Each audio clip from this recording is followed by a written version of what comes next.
Hello, Live at Fivers. This is Peter McLaughlin with BlueSky Hypnosis. This is Friday, Live at 5. Today we're going to be talking about understanding the wisdom of pain, which I know sounds like a crazy title, putting wisdom and pain together in the same sentence, but hopefully it will make sense as we get deeper into this. Standard disclaimer, I'm not a psychologist, I'm not a doctor. If you are in pain, by all means, please go see your doctor. If it's emotional pain, psychological pain, see your licensed psychologist or psychotherapist. The perspective that I come from is 16 years of working one-on-one with people as a hypnotist and as a life coach, excuse me, through all kinds of issues, including physical pain. The way I see my work as intersecting with people who are, for example, in physical pain would be adjunctive. You know, we would obviously want that person to be working with a physician to make sure that they're doing everything they can from a physical standpoint to deal with that pain, perhaps even with a psychiatrist or a psychologist. Who knows, depending on what's going on. But anyway, that's my that's my standard disclaimer. If you have questions, if you have comments, please feel free to put those in the comment section. This is what makes this an interactive and interesting kind of exercise for me. It's really interacting with you guys. So again, comments and questions. And also, if you have suggestions for future Live at Fives that you would like to see, please put those in there as well, because I do find that that's one of the more challenging parts of coming up with what topics to discuss. I want to do something that's relevant for you. So there you have it. Anyway, without further ado, I do want to identify that in terms of pain, I'm talking not just about physical pain, but I'm talking about emotional pain. I'm talking about psychological pain, and even spiritual pain. So people can have an existential crisis. Like, why am I here? There are people, sadly, who feel like their lives have no meaning. They might feel like there's no support for them in the non-physical realms. This creates a kind of physical pain. So the pain that I'm talking about today crosses the gamut: emotional, physical, psychological, and spiritual.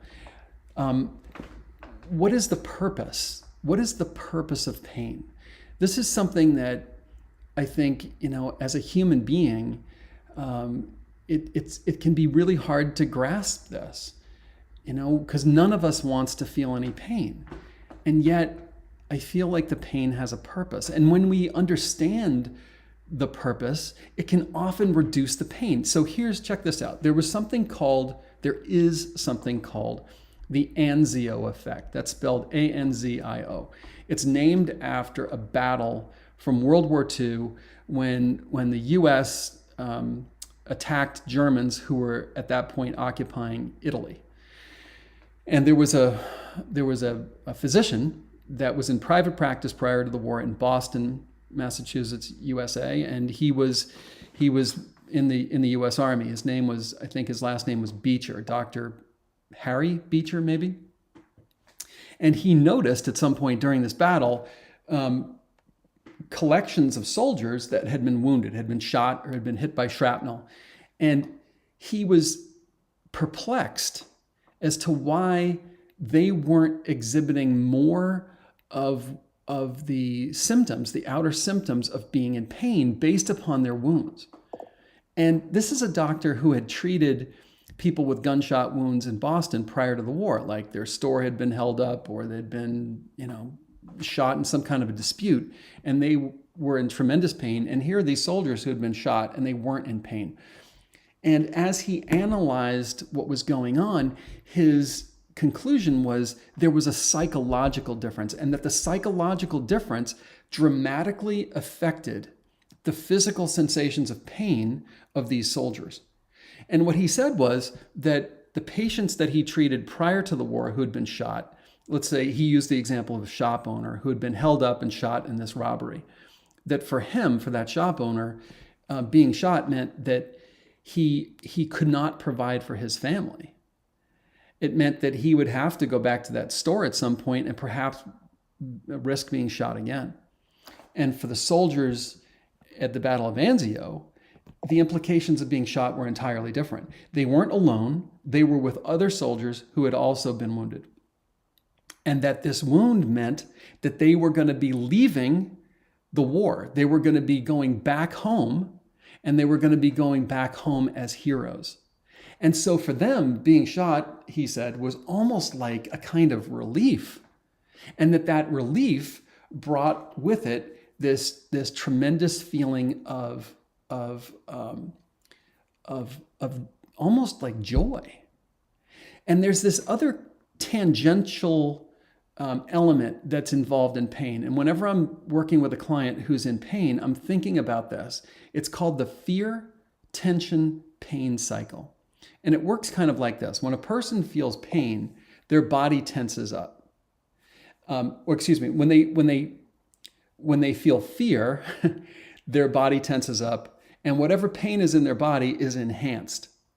They feel more fear, they feel more tension, they feel more pain. And it's this, well, I'll circle it in this direction. It's this deleterious, nasty cycle where the pain is actually building upon itself through fear and tension. In other words, as the body tenses up, it feels more pain.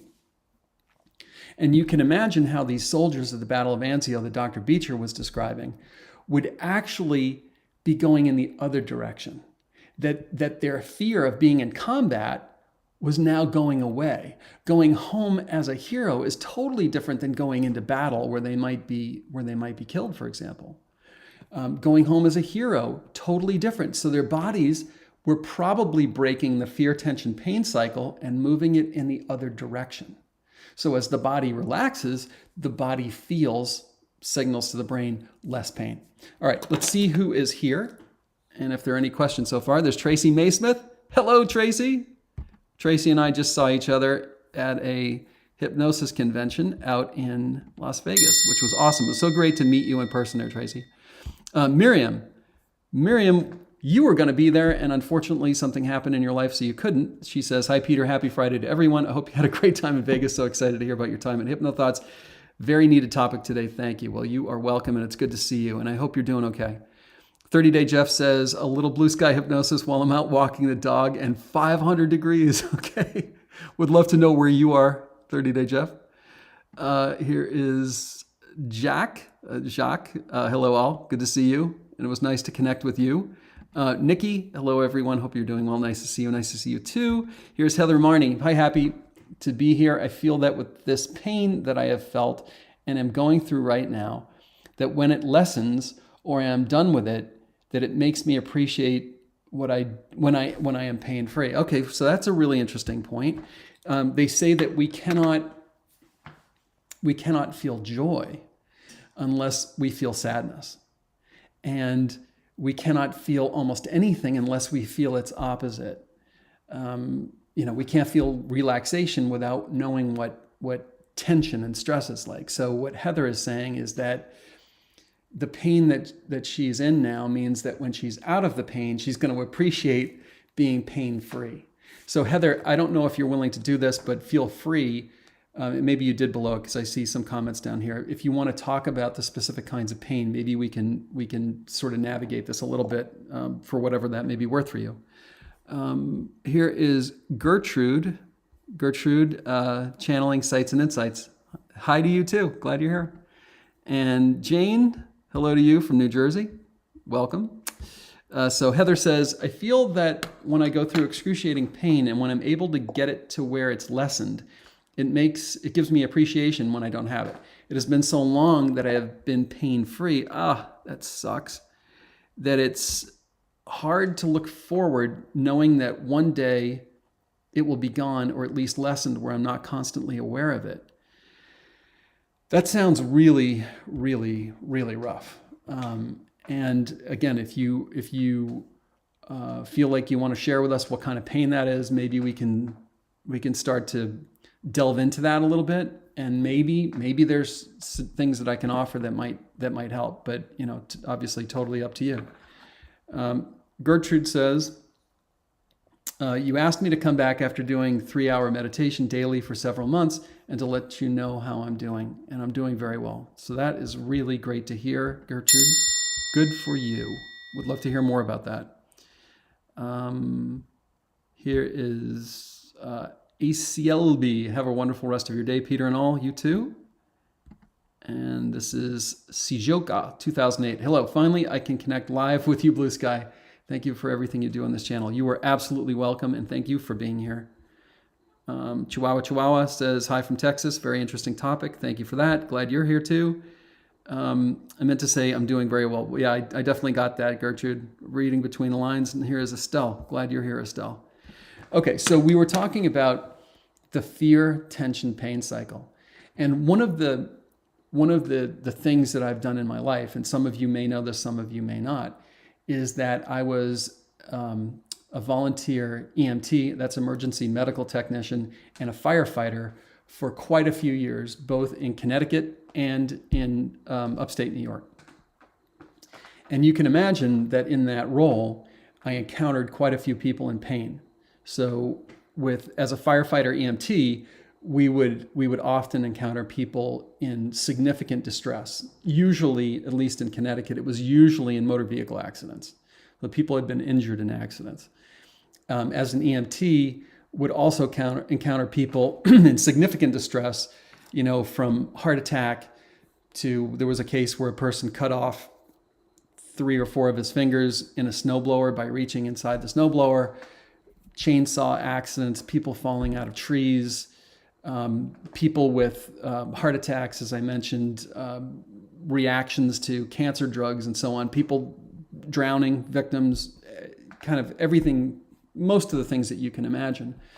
And so I had an opportunity to actually use some of these insights and some of these maybe even techniques, you might consider them, with people in the field who were in the midst of significant trauma and feeling in tremendous pain.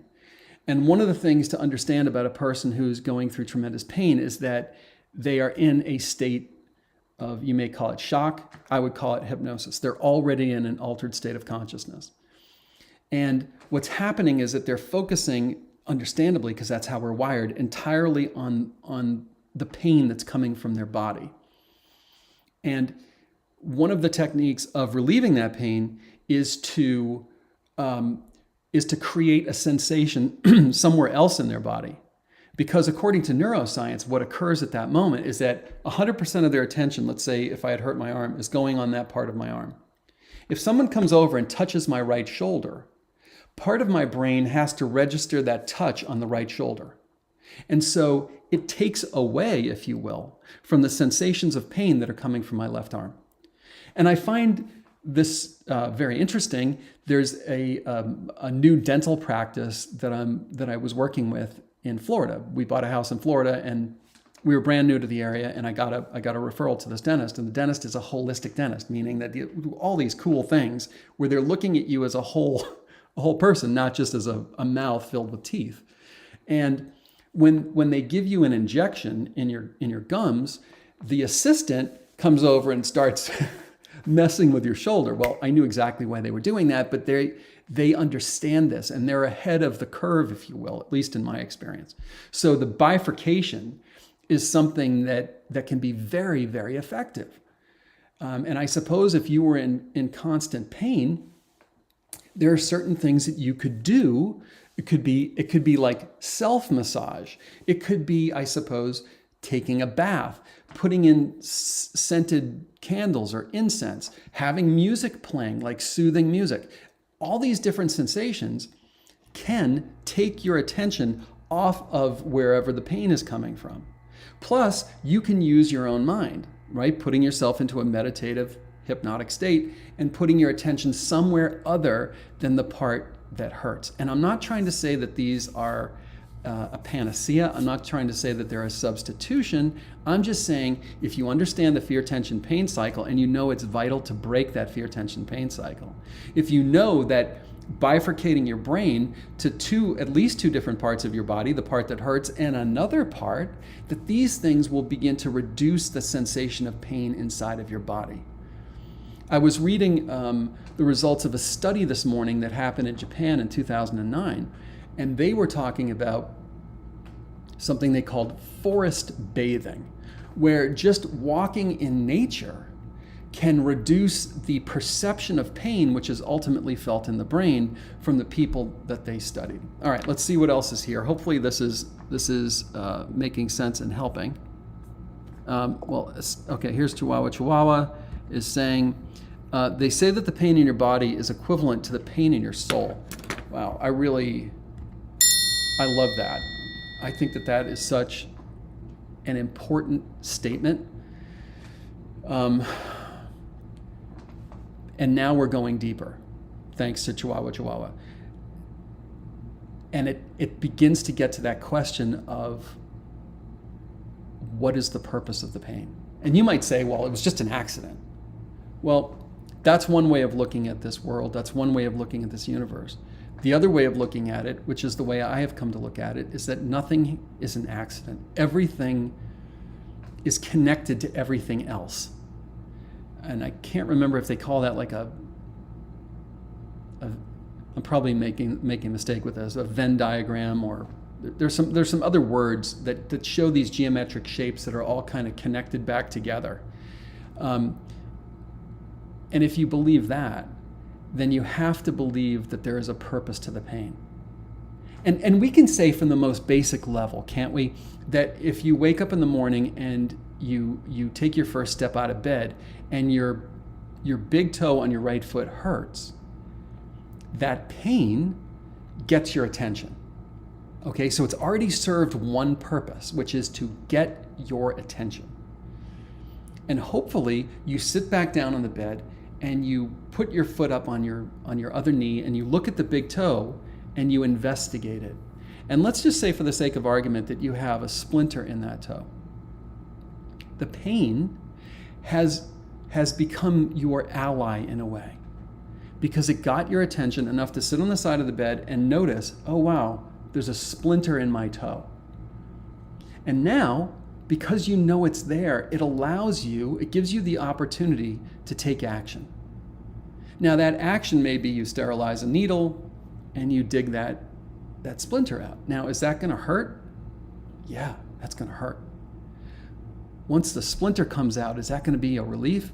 Yes, that's gonna be a relief. And once the splinter's out, the underlying wound can heal. I guess the other, and I've used these ludicrous examples in the future, is you could ignore it. You could just grit your teeth and you could walk through the pain. And every time you took a step, it would hurt over and over and over again. And maybe it would get worse over time. Don't recommend that one. Because the other approach, and this, I know it's ludicrous, is that you could walk around on crutches so your toe doesn't touch the ground. But now you've created this massive inconvenience, right? Because you're walking around on crutches. And when does it mean you won't have to walk around on crutches if you don't take the splinter out? The next approach could be that you anesthetize it. You just take drugs. And sadly, I think a lot of problems in our society, that's exactly the approach we take. Person's in some kind of pain, psychological, emotional, physical, perhaps spiritual, and the solution is to numb it.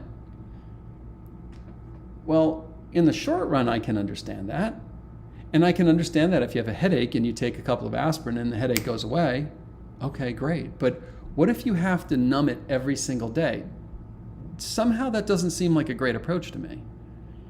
And so, extrapolating from that example, I would say that when a person is in one of those types of pain, that there is a deeper splinter, if you will, in quotation marks. So, psychological pain.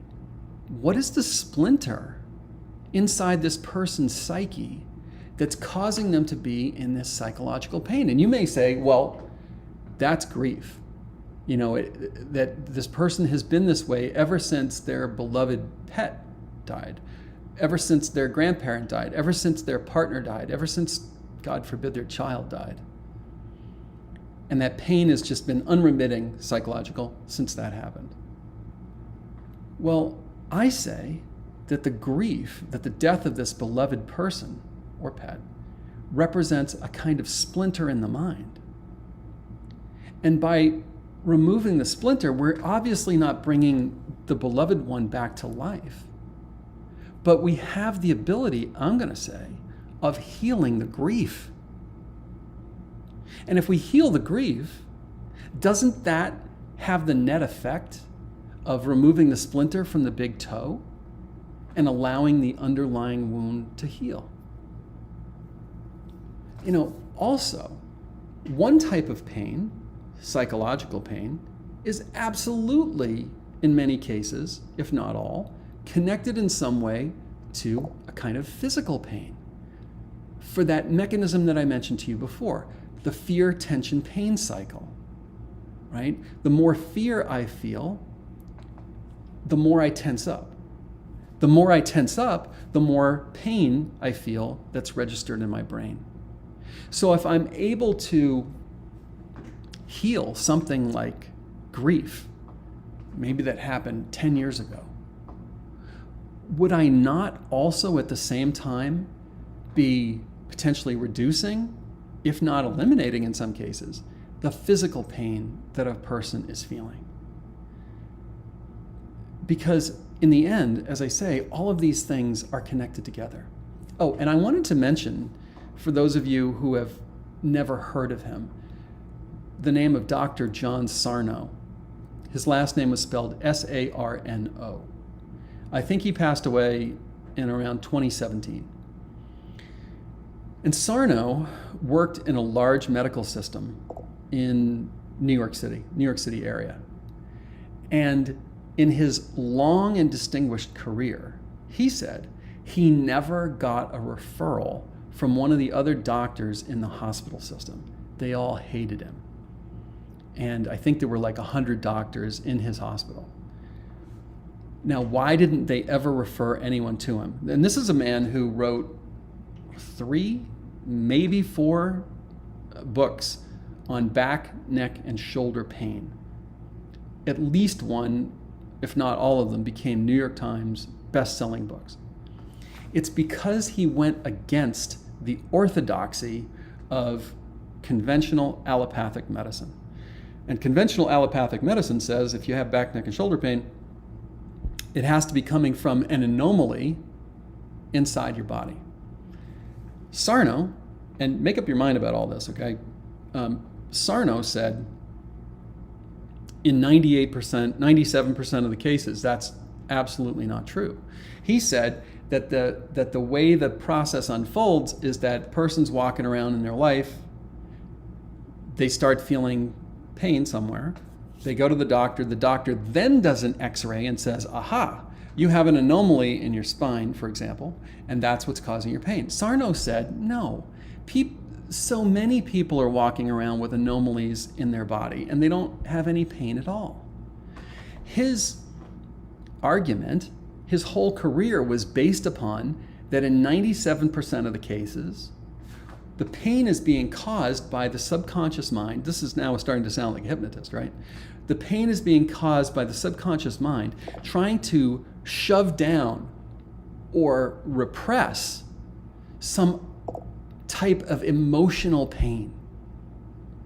Some emotional pain by some kind of trauma that happened in the past. And the subconscious is basically saying, we don't want this old emotional pain to come to the surface.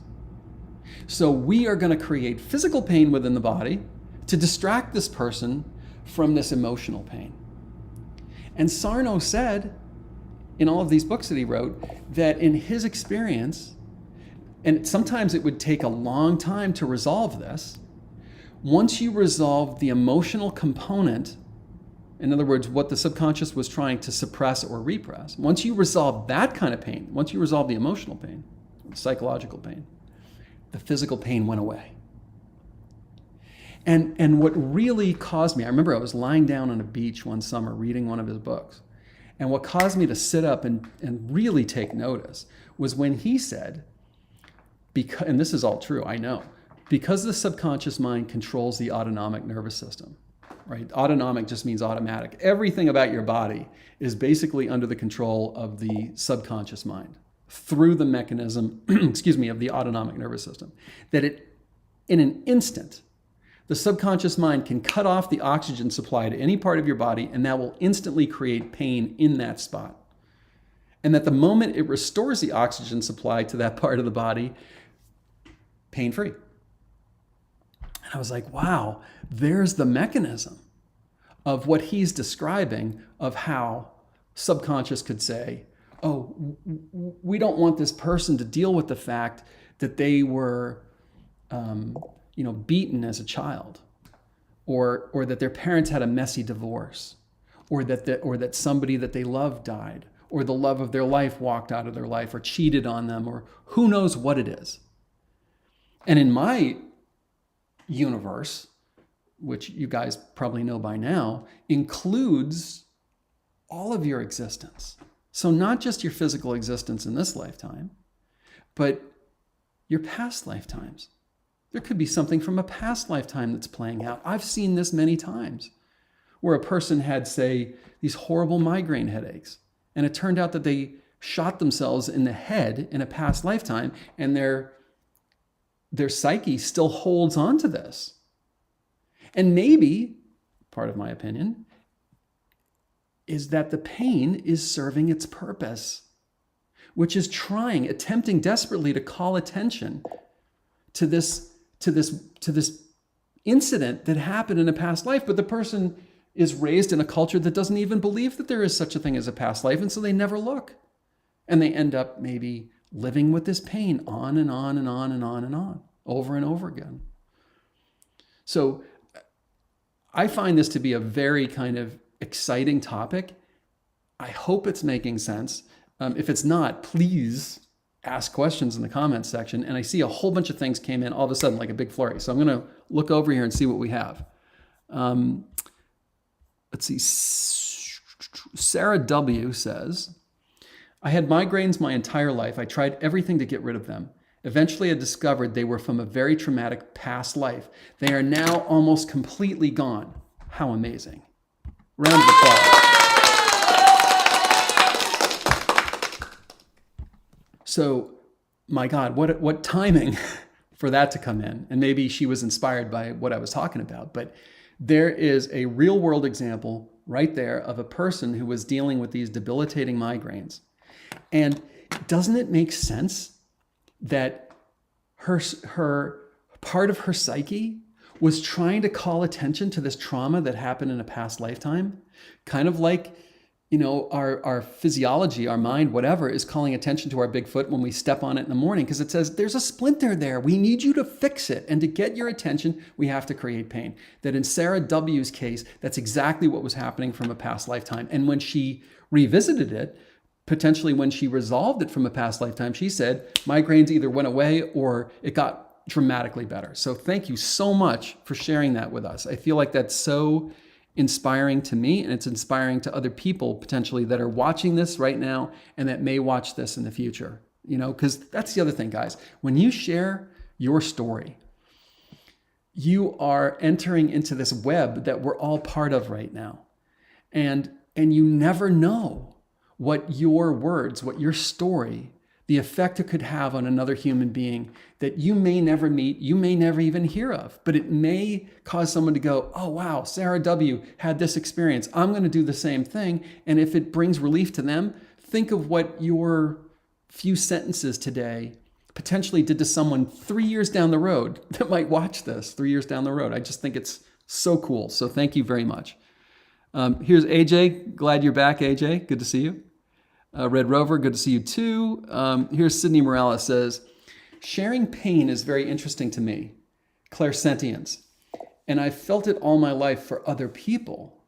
There was a fire across the street from my home last night, and even though I was not the one, let's see if suffering from this tragedy, I could feel the pain and fear of the people that were losing their home to the fire.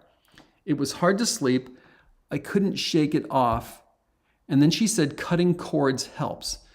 Okay, so Sydney, it seems to me that you have, as you said, clairsentience. You have a gift.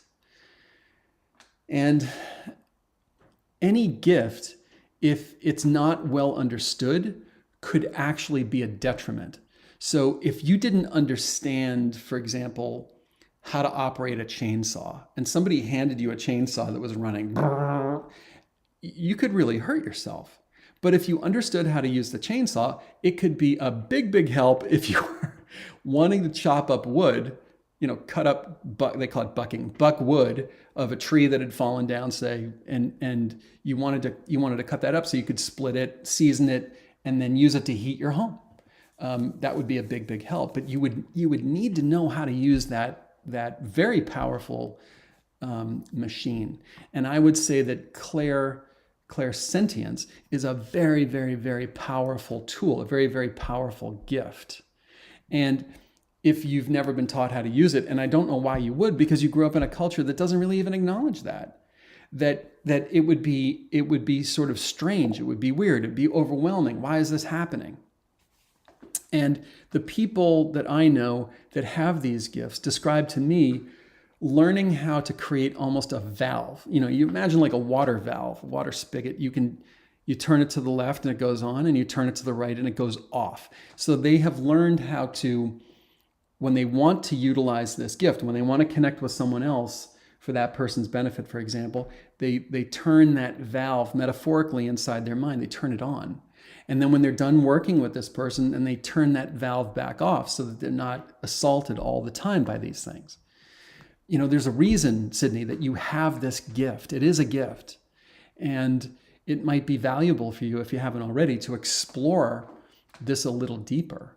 And perhaps maybe even understand, maybe by connecting with your spirit guide, maybe by, utilizing a pendulum. It's over that way.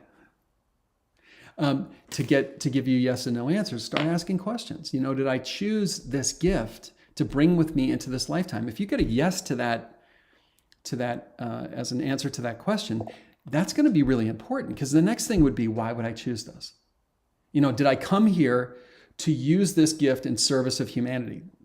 The answer is probably going to be yes to that. And then you can start drilling deeper into, well, how was I going to be using this gift in service of humanity? You can also ask, did I possess this gift in another lifetime? Was I punished for using the gift? And you might, if that's true, you might explore the past lifetime where you had this gift. And if you were punished for using it, which is maybe yes, maybe no, if you were, you would want to clear that out, because that might be blocking you from using it now. So thanks for sharing that with us. And yeah, that's a really interesting kind of pain that you describe. And cutting cords, while potentially effective, is also kind of using a really big hammer when you might be able to do it in a different way. Kind of like that turning the valve off if you don't want to be experiencing that. And it seems to me that understanding why you have this capability is job one. That's the most important thing to understand first. And from there, that will make it clearer how you might have designed using this gift in this lifetime before you were born. So thanks for sharing that with us. Scrolling down here. Here is Sarah Beth Smith. And Sarah Beth says, on how you look at it, how you handle it, if you feed it negativity, it will hurt worse. But if you dwell on something positive instead, it makes it easier to handle. They don't give pain medicine for fibromyalgia for me. It's invisible, but it sure hurts regardless of the lack of visible wounds. Absolutely. Also, trying to stay positive about the pain helps to keep my depression from eating me alive, because when the depression gets worse, it feeds the pain and causes it to take over my life even more. Sorry for typing so much. Yeah, no problem. You did a good job of describing that. And thank you for sharing that with us. This is something in a materialistic philosophy, like Western culture. And there's good and bad things about everything. But in a materialistic culture where, medical philosophy comes out of it, called allopathy.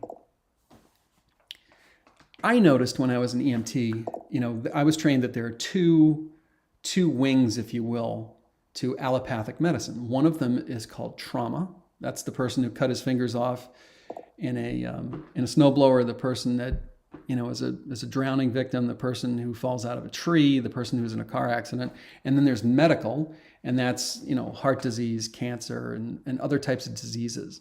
That the trauma wing, I felt like they were really, really, really, really, really good at dealing with trauma. Why? Because they could see the problem, right? And when they could see the problem, they could understand the problem, and they could fix it. When they couldn't see the problem, like with disease, and I would say, just my opinion, take it for what that the tumor in cancer didn't cause the tumor. So the tumor is a symptom, as far as I understand it, of cancer, not the cause. And so if they couldn't see the underlying cause, they don't do a good job fixing it. So with something like fibromyalgia, I'm sure you've had the experience, or other people with that diagnosis have had the experience of being told it's all in your head. And yet for the person who's suffering, they really feel that pain.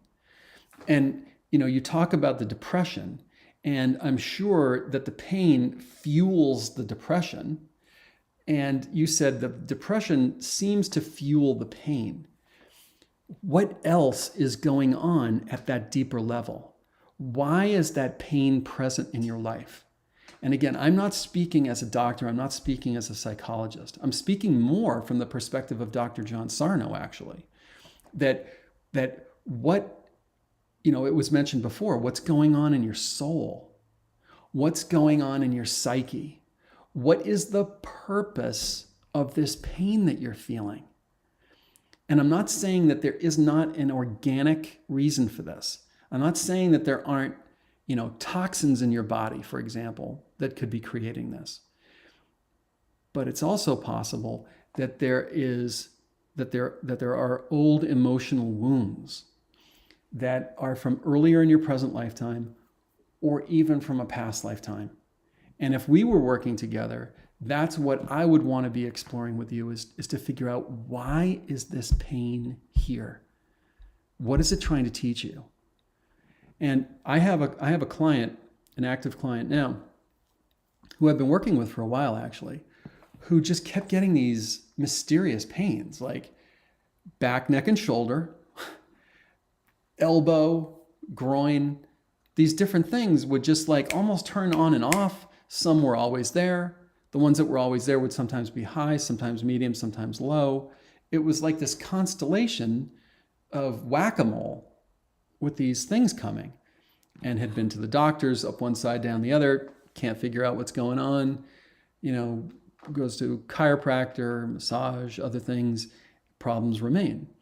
And as we have been working together, his spiritual guidance has given this client this book. And it's like a book of woundings in this life and in other lifetimes. And as we have worked together, he has been instructed by his guidance to tear out pages of that book and throw them on the fire. So in other words, as we heal something from the past, he gets to tear out a certain number of pages and throw it onto a fire and not deal with it again. And over time, the pain has come down. And over the same period of time, he has felt less stress in his life. He has felt calmer. He has felt like being a better parent. All of these things have changed in a positive way as the pain has come down. And the pain has come down, right, probably as a result of healing all of these things from his past and his life improving in other ways, which is beautiful to behold.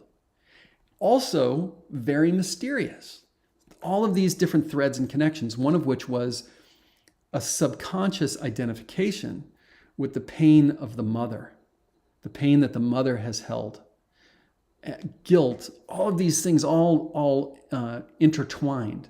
And we have worked at picking this puzzle, this maze apart, and healing these things sort of one by one. Sometimes it happens much faster than that, but this happens to be a much slower one. And yet over time, the pain, as I said, is going down, and the quality of life beyond pain is improving. So, alrighty. Here's Katie Johnson. Hello, Katie. Good to see you. From a girl with arthritis since preteens, wow, who also grieved immensely in 2020, I can say that grief counseling reduced my pain. Do I still need a PT, physical therapist? Yes, but group mental therapy helped. So that's terrific. That is really good to hear how working on the psychological piece has actually helped to a certain extent with the physical piece. So good for you, and thank you for sharing that with us. Here is Chihuahua, who says, yeah, emotion equals tissue reaction. Emotion equals tissue reaction, no way out. Yeah, I mean, I think what Chihuahua is saying here is that we are unified systems. Body, mind, emotion, spirit, all of it is connected. And you can't simply divorce one part of you from another part of you. And this is what I think allopathic medicine has been doing. You know, when they can't find an organic reason for something, or even if they think they find an organic reason for something and they change it and it doesn't change the pain, at some point they kind of throw up their hands. Whereas Dr. John Sarno was basically saying, everything is connected. The old emotional trauma, the old emotional pain equals your physical pain. So yeah, I think we try to balkanize, we try to box off parts of us at our peril. I think we have to look at ourselves as systems, right? As unified systems.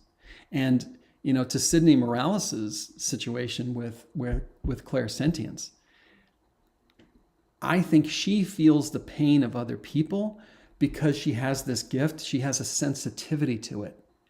That doesn't mean that the pain of other people isn't echoing throughout all of us in some ways. We just don't necessarily feel it as acutely as she does, but I think it affects us. You know, I really do believe that what's good for you is good for me. And I believe that, you know, kind of like aspen trees, that their roots are connected underneath the soil, that we're all connected in the same way, and that we harm each other and don't realize we're harming ourselves. We're harming everyone. So very cool. All right, thanks, Chihuahua. Welcome to my world. Question, would hormonal imbalances also stem from things that are spiritual? I would say possibly.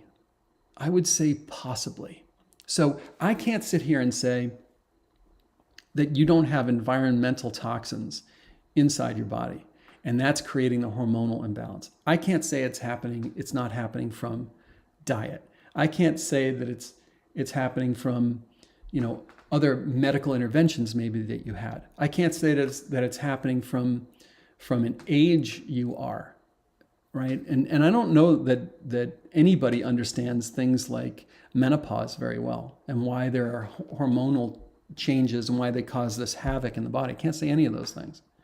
But what I can say for sure is that the spiritual component is real. And that could be a cause. It could be a contributing factor. We just don't know right now. And I can say, for example, and this is not necessarily a hormone, although I think they're calling vitamin D a hormone now, that I had a client many years ago who could not maintain adequate levels of vitamin D, no matter what the supplementation was.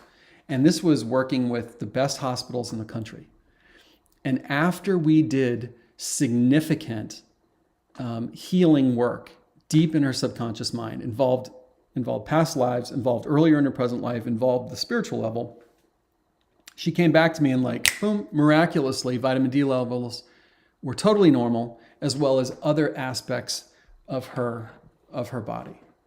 So, you know, I had a client who was a doctor who said to me one day when he came into my office, you have to tell me why these problems I've had for so long, they're not a problem anymore. And I like, you're the doctor, you know, tongue in cheek, but basically saying your body and your mind and your spirit and your emotions are all connected. If we heal something on one of those levels, why wouldn't it affect the other levels? So hopefully that makes sense. And hopefully, welcome to my world, my answer to your question made sense. If it didn't, please ask a follow-up. Here is Vanina Zalazar says, how about the pain of being sick with COVID? So I would want to know from you, when you say how about, what do you mean how about? Do you mean the emotional pain of that? Do you mean the psychological pain of that? Do you mean the spiritual pain of that? Do you mean the physical pain of being sick with COVID? And what specifically are you asking? And I hope I'm being respectful, because I really want to know, because I really want to answer. Is it, why did this happen? Is it trying to tell me something? So please feel free to follow up, because I'd like to address that.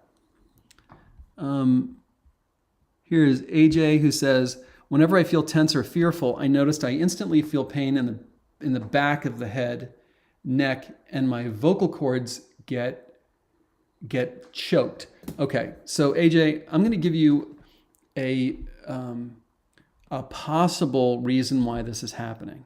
Right? I don't know you, so I can't say this is what it is.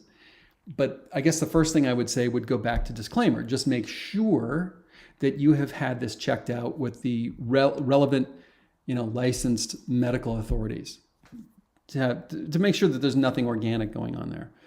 But here's one possibility. So when you feel tense, something is causing that tension. And that tension is probably some kind of thoughts. There's some kind of trigger that's occurring, in other words, that's creating that tension. And that tension is probably being created by a trigger or a stimulus that I'm going to say is registering fear in your mind, some kind of fear. So let me just put this back up here again.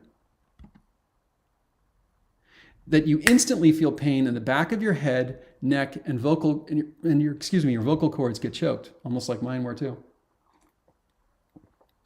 So what if, just what if, as a possibility, what if this happens, I'm just making this up, what if this happens when you are in a social situation that causes the tension or the anxiety or the fear, whatever you want to call it, like you're speaking in public, or you're in a dating situation, or you're asked to, you're at a party, or you're meeting somebody new, or someone in authority, or something like that. What if you were punished and you were hung in a past lifetime by an authority figure in front of a group of people, and that in this life, when you're in a situation that your subconscious mind says is similar, it fires off all of the experiences that you had at the moment of your death: choking, pain in the back of your neck as your neck is snapped, in the back of your head, and so on. I'm not saying this is what it is. I'm just giving you this kind of outside of the box possibility that I've actually run into multiple times in my practice. Again, I'm not saying this is what's going on. I couldn't possibly know, but it's a possibility. Okay. Let's see here.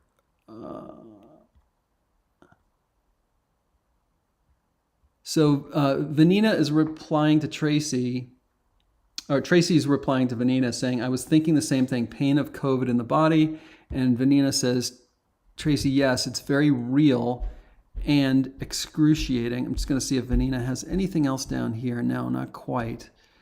All right, so we know that Vanina is feeling significant pain in her body, and we know it's coming from COVID. What is it trying to call her attention to? That's one of the questions I would have. And one of the simple ways of doing this is to use the pendulum. I've got a video on my YouTube channel that teaches you how to use a pendulum and gives you yes or no answers that are coming directly from your subconscious mind.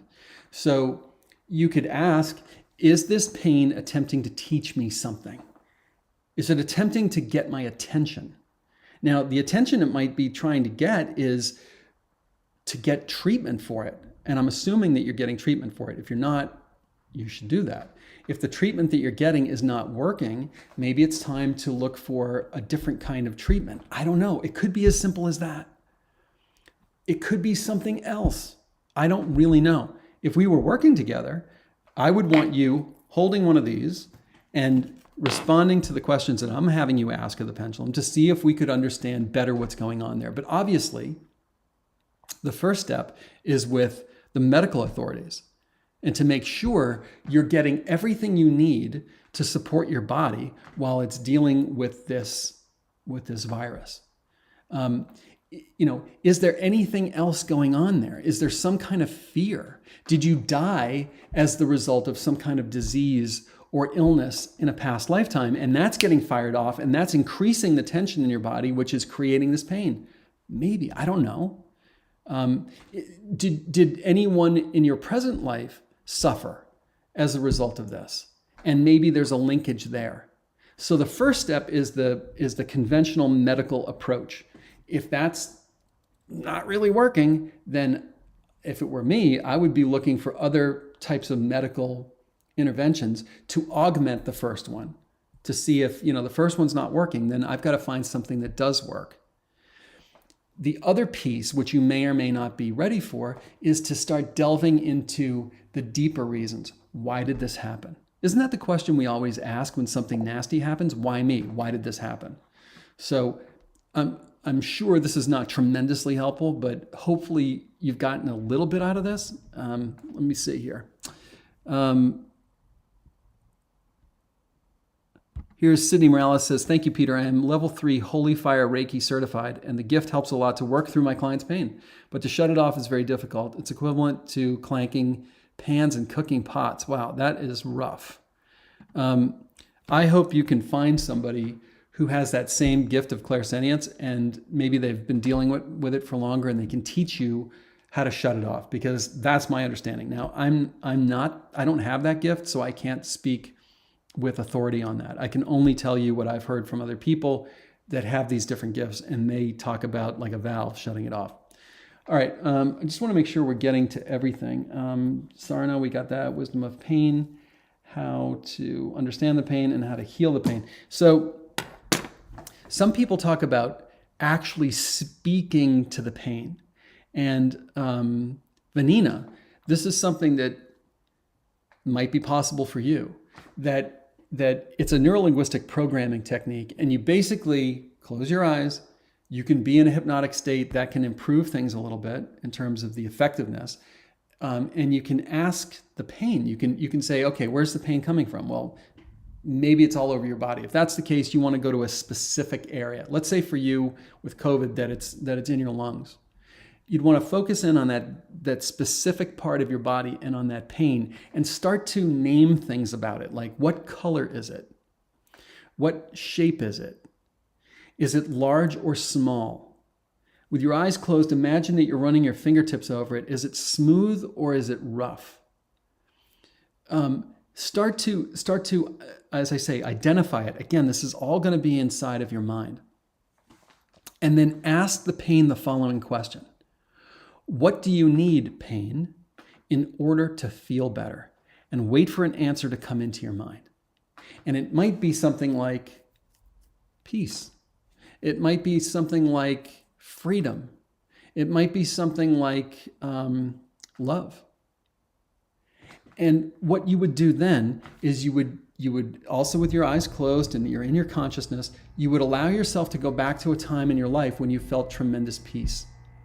And you would let yourself fully associate with that time in your life. You're at a family picnic and the sun is shining, and you're 23 years old and you feel strong and you feel really healthy and you feel this intense sense of peace. So again, you would want to name that.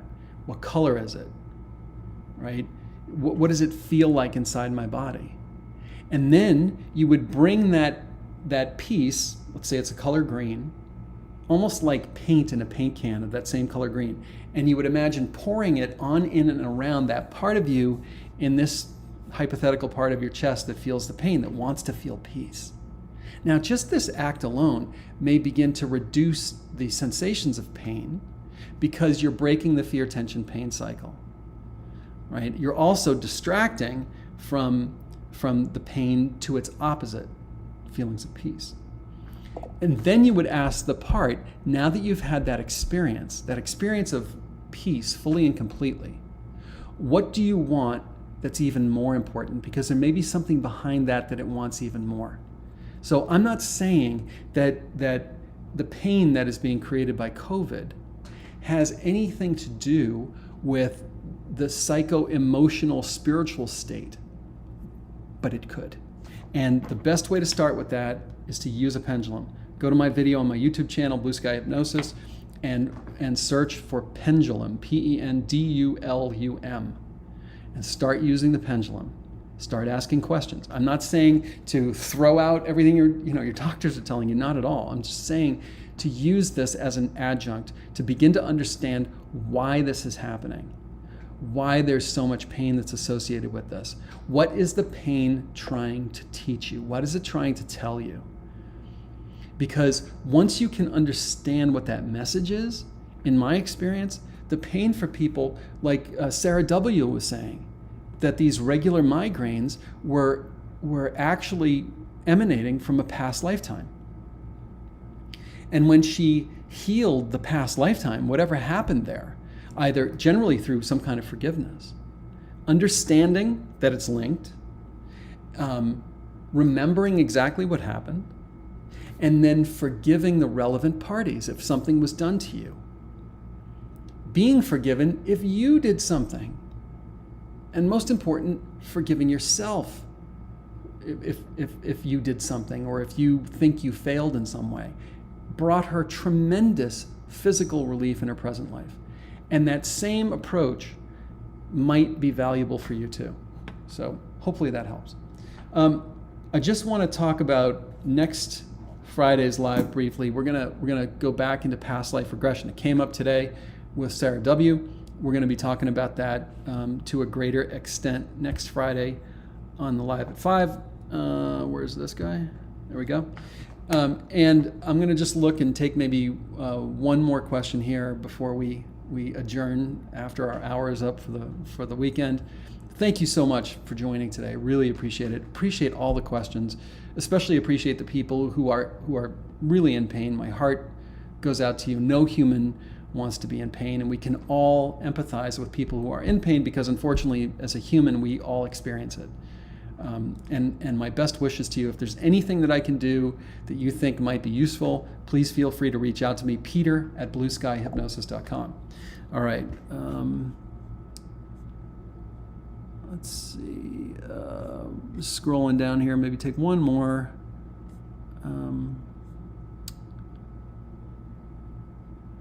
Oh, here, this is interesting. Welcome to my world says, I've noticed that when I'm not speaking my truth, my throat hurts. And when I'm stressed or feeling that I'm under pressure, my back hurts, a physical representation. That's such a beautiful way of saying this, that back to that concept of everything is connected. Pain is designed, in my opinion, to get our attention. If part of you, call it your higher self, your spirit, knows that it's important for you to speak your truth and you're not, it makes sense to me that you would then feel pain in the part of you that is designed to speak your truth that's not doing so. You know, there's I don't think I have it here, I think it's in Florida, but I have this amazing book about, it's an encyclopedia, this huge thing. And it basically takes physical symptoms, every physical symptom that you can imagine in different parts of the body. And it says this physical symptom is associated with this psycho-emotional condition.